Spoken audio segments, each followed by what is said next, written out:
France is day 825 of the unprovoked Russian invasion of Ukraine, and according to the General Staff of Ukraine, our defenders withstood more than 115 Russian attacks over the past day.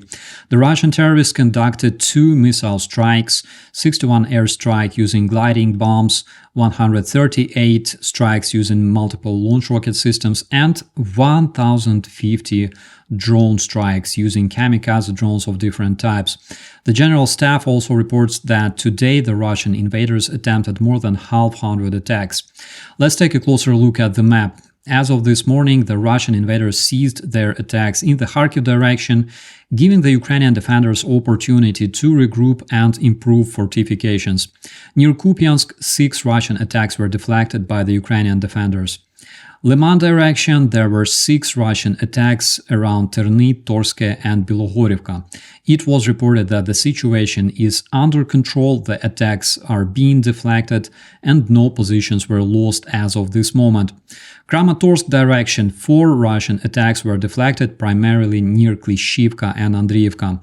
Pokrovsk direction, 7 Russian attacks were deflected near Novoalexandrivka and Novoselivka. The Ukrainian defenders are trying to stabilize the situation in this area. Kurakhove direction, 2 attacks deflected around Kostantinivka and Vodyane. Also, the Russian invaders failed 3 attempts to push the Ukrainian defenders out of Krinky. This is the most current situation in those areas. In the meantime, Russian invaders attempt to recruit mercenaries in the African countries, specifically in Rwanda, Burundi, Congo, and Uganda. The mercenaries who want to participate in the invasion of Ukraine are promised $2,000 for signing contract, $2,200 monthly, and Russian citizenship. Now, there's plenty international volunteers defending Ukraine, and the key word here is defending. In my opinion, there's nothing worse than signing for an invasion of a foreign independent country and getting slaughtered in a traditional Russian meat assault, which the merciless Russian commanders are known for. And speaking of Russian meat assaults, the Russian bloggers in the social media already stopped hiding tremendous Russian losses. For example, widely known Russian propagandist Filatov in his Telegram channel posted a video of another pointless Russian meat assault which resulted in complete annihilation of the Russian invaders and called this an absolutely reckless waste of lives of the Russian personnel.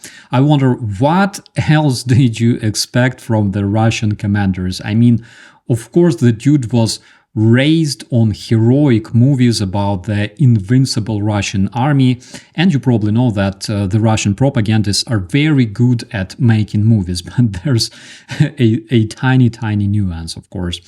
Another Russian military blogger, Svyatoslav Golikov, in his Telegram channel told his audience about terrifying Russian losses. For example, in this message, he shares a story from another terrorist about losing 200 barely trained and poorly equipped Russian invaders in just 2 days. I think the reason is not only weak training, but also weak morale, because everybody in Russia knows that Putin wages this war for territory and resources, and Russian motivation to kill, loot, and rape can never be stronger than the Ukrainian motivation to live. This is why the Russian terrorists struggle for already 825 days and still weren't able to capture any major city out of 22 since the beginning of the invasion, except Kherson, which they've lost, calling it a strategic withdrawal. Another terror Russian channel called Heroes of Novorossiya are calling to pray for their terrorists because they're allegedly fighting against Polish armed forces. I remember the suckers were fighting against Polish armed forces since 2017 when we were deployed in Svitlodarsk, and in their radio transmissions they were calling us Poles.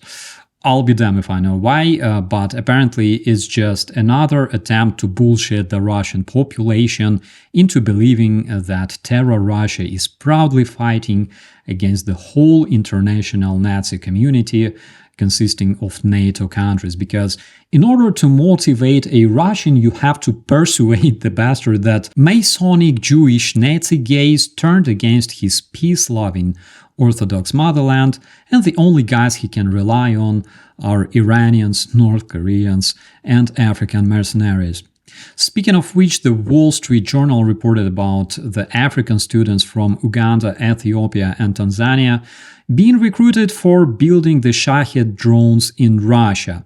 Imagine the amount of the terror Russian desperation if you have to recruit people half planet away because you started a stupid war that you cannot finish. But in the end, every war ends, and I'm sure the evil will always be punished as long as decent people of the world keep fighting for a better future. With that, my friends, I wish you all a beautiful day. I'm Operator Starsky. As always, be safe.